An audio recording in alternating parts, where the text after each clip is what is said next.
Mining conclave होने जा रहा है मध्य प्रदेश में और आज से इसकी शुरुआत हो रही है। भोपाल में 2 दिवसीय माइनिंग कॉन्क्लेव का आयोजन शुरू हो चुका है और मध्य प्रदेश में आज से माइनिंग कॉन्क्लेव की शुरुआत हो चुकी है। कुशाभाऊ ठाकरे कन्वेंशन सेंटर पर इसका आयोजन शुरू हो चुका है। 600 कंपनियां इसमें शामिल हो रही हैं।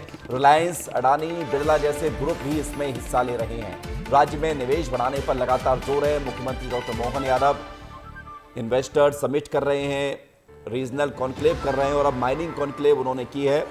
माइनिंग कॉन्क्लेव आप देखेंगे कि बुलडोजर जेसीबी मशीन है, क्योंकि अगर माइनिंग करना है तो इन मशीनों की बहुत ज़रूरत पड़ती है। इन मशीनों के से ही माइनिंग संभव है और लिहाजा माइनिंग कॉन्क्लेव 2024 जिसका आगाज़ हो चुका है। राजधानी भोपाल में माइनिंग कॉन्क्लेव की जा रही है। तैयारियां आपको दिखा रहे हैं 2 तस्वीरों में। माइनिंग कॉन्क्लेव जिसको लेकर मंच सज चुका है, तमाम इन्वेस्टर इसमें शामिल हो रहे हैं और 2 दिन तक मध्य प्रदेश में माइनिंग के क्षेत्र में निवेश को बढ़ाने के लिए, खनन के क्षेत्र में, क्योंकि खनन के प्रचुर मात्रा में मध्य प्रदेश में पाया जाता है, इसको लेकर खनन किया जाता है। खनिज पदार्थ जितने पाए जाते हैं उसको लेकर खनन होता है और अब इसको एक बड़े कॉन्क्लेव के तौर पर आयोजित किया जा रहा है ताकि और भी तमाम बिजनेस घराने इसमें शामिल हो सके और अडानी, अंबानी, बिरला ग्रुप भी इसमें शामिल होने के लिए यहाँ पर पहुंचा हुआ है। तो कैपिटल ऑफ माइंस भोपाल बनने जा रही है, क्योंकि भोपाल में कॉन्क्लेव आयोजित होने जा रहा है। शुरू हो चुका है कार्यक्रम। आज के कार्यक्रम क्या है ये भी आपको बता देते हैं, क्योंकि 2 दिन तक कार्यक्रम चलेंगे। प्रदर्शनी का उद्घाटन होगा आज। बेस्ट प्रैक्टिस का प्रेजेंटेशन भी दिया जाएगा। इसके अलावा डिजिटलाइजेशन, AI, ML यूज पर चर्चा होगी। साथ ही स्टार्टअप्स पर भी चर्चा होगी। एक्सपर्ट्स का टेक्निकल सेशन भी होगा कि मध्य प्रदेश में जो खनिज संपदा है वो कितनी खास है, कितनी प्रमुख है और किस तरह से खनन को आगे बढ़ाया जा सकता है, कैसे इन्वेस्ट किया जा सकता है और कितना फायदा होगा। ये सब कुछ एक्सपर्ट्स के द्वारा बताया भी जाएगा। तो ये तो आज के कार्यक्रम है। अब महत्वपूर्ण क्या है? महत्वपूर्ण ये है कि इन खनिजों में टॉप पर मध्य प्रदेश में है। इन खनिजों में टॉप पर है मध्य प्रदेश। कौन कौन से खनिज है ये भी आप जान लीजिए। पहले नंबर पर आता है कॉपर, मैग्नीज, डायमंड। ये खनिज प्रचुर मात्रा में मध्य प्रदेश में पाए जाते हैं। Copper, manganese, diamond. दूसरे नंबर पर है रॉक फॉस्फेट। दूसरे नंबर पर है रॉक फॉस्फेट, तीसरा है लाइमस्टोन और चौथा है कोल।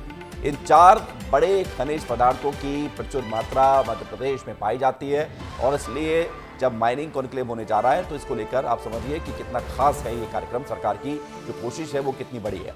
मध्य प्रदेश में खनिजों का भंडार भी है।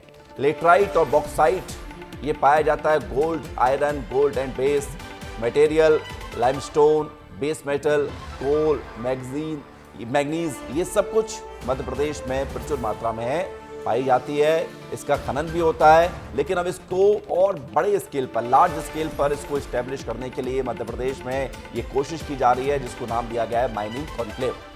अब राजस्व की अगर बात करें तो राज्यों का सालाना राजस्व कितना है देश भर के तमाम राज्यों में, तो उड़ीसा माइनिंग से अकेले 40,000 करोड़ का राजस्व कमाता है। उड़ीसा सबसे ज्यादा देश में। उसके बाद झारखंड का नंबर आता है 13,000 करोड़ का और उसके बाद आता है मध्य प्रदेश।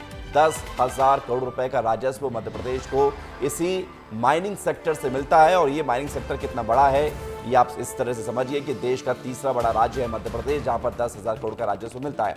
सूरज तिवारी हमारे साथ जुड़ रहे हैं, सीधे वहीं पर मौजूद है जहां पर एक कार्यक्रम हो रहा है, शुरुआत हो रही है। सूरज जरा बताइए और आसान शब्दों में बताइए, क्योंकि जो आम लोग होते हैं वो खनन को उतना अच्छे से नहीं समझते हैं। उनको समझाइए कि आज अगर सरकार ये पहल कर रही है, माइनिंग कॉन्क्लेव का आयोजन होने जा रहा है, तो इससे उनका कितना फायदा होगा और क्या इसका उद्देश्य है। देखिए विवेक, फायदा तो निश्चित तौर पे होगा, क्योंकि इतने बड़े कॉन्क्लेव का अगर सरकार आयोजन कर रही है तो सरकार ने आगे की पृष्ठभूमि में कहीं ना कहीं बनाकर रखी है निवेश को लेकर।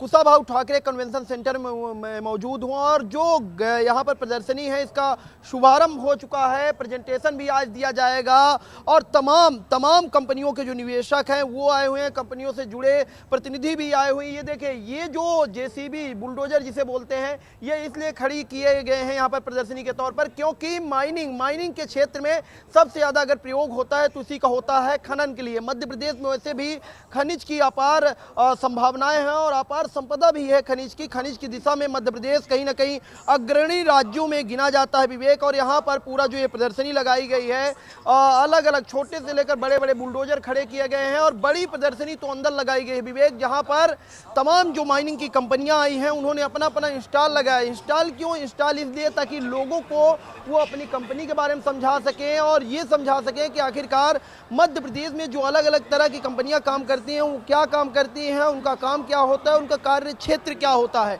यहाँ पर इसका जो शुभारंभ है प्रदर्शनी का हो चुका है। मैं बातचीत कर लेता हूँ। आप यहाँ आए हुए हैं, अपना इंस्टॉल लगाए हो अपनी कंपनी का, क्या उद्देश्य है इस इंस्टॉल लगाने का और क्या लोगों से बातचीत करें, क्या संदेश? एक्चुअली आजकल नर्मदा में और इधर जो भी रिवर्स हैं वहाँ पर सैंड अब बंद होने वाली, प्रतिबंधित होने वाली है भविष्य में। तो उसका अल्टरनेट के लिए हम लोगों ने ये एम सैंड प्लांट के लिए यहाँ पे इंस्टॉल लगाया है। और यहाँ पर सैंडविक है, सैंडविक का क्रशर आता है और सी फ्लो का जो है एम सैंड प्लांट आता है। इसमें पत्थर से रेत बनाने का सिस्टम है इसके अंदर पूरा। बनाने का, माइनिंग से जुड़ी चीज़ें हैं, यही बता रहा था विवेक। पत्थर से रेत बनाया जाता है, इनकी जो कंपनी है पत्थर से रेत बनाने का काम करती है। इधर देखिए, इधर भी अलग अलग जो कंपनी हैं उनके इंस्टॉल लगाए गए हैं, यहाँ पर भी इंस्टॉल लगाया गया है। और ये क्या है, ये देखिए कुछ तस्वीरें दिखाइए, छोटे छोटे पत्थर के कंकड़ हैं, ये क्या है बताइए ना जरा, क्या है आपकी कंपनी? बेसिकली ये हम प्रोपेल से है। प्रोपेल माइनिंग में काम करती है, जो क्रशर से डील करते हैं हम। तो ये जो क्या है कि अभी रिवर से जो अपन सैंड निकालते हैं वो अब बैन हो चुका है लगभग। तो अपन यहाँ पत्थरों से, ब्लैक बसाल्ट होता है इसका पत्थर का नाम। ये क्या है जो मैं ये रेत है, इसे एम सैंड रेत बोलते हैं। ब्लैक बसाल्ट पत्थर होता है जो हमारे मालवा निमाड़ एरिया में पाया जाता है। उससे जो हम गिट्टी बनाते हैं उसी को हम और प्रोसेस करके ये सैंड बनाया है। ये एम सैंड है, ये आपके रिप्लेसमेंट ऑफ रिवर सैंड के लिए है। ये भी इसी से बना हुआ है जो आपका प्लास्टर के लिए रिक्वायरमेंट होता है बहुत फाइंस प्रोडक्ट का, ये उसके लिए दिया हुआ है। इसको पीस प्लास्टर से एक पत्थर से बनी चीज़ें जो हैं यहाँ पर हैं और छोटे छोटे जो कंक्रीट हैं वो किस तरह से ये काम करती है, इनकी जो प्रोपेल कंपनी है उसका पूरा प्रदर्शनी में लगाया गया है। जो लोग आएंगे, जो निवेशक आएंगे या जो अलग अलग कंपनी के भी लोग आएंगे वो भी समझने की कोशिश करेंगे कि आखिरकार जो और तमाम कंपनियां हैं मध्य प्रदेश में कैसे और किस दिशा में काम करती है। दौलत राम इंजीनियरिंग सर्विस के लोग हैं, इनसे भी बात करेंगे, इनका काम क्या है, आप लोगों बिल्कुल का काम सूरज, क्या यानी है कि सर, और ये कोशिश है माइनिंग के क्षेत्र में, चूंकि विकल्प और ज्यादा बढ़ाए जाएं, नदियों से जो रेत मिलती है अब उस पर बैन लग रहा है तो कुछ और विकल्प ढूंढे जाएंगे।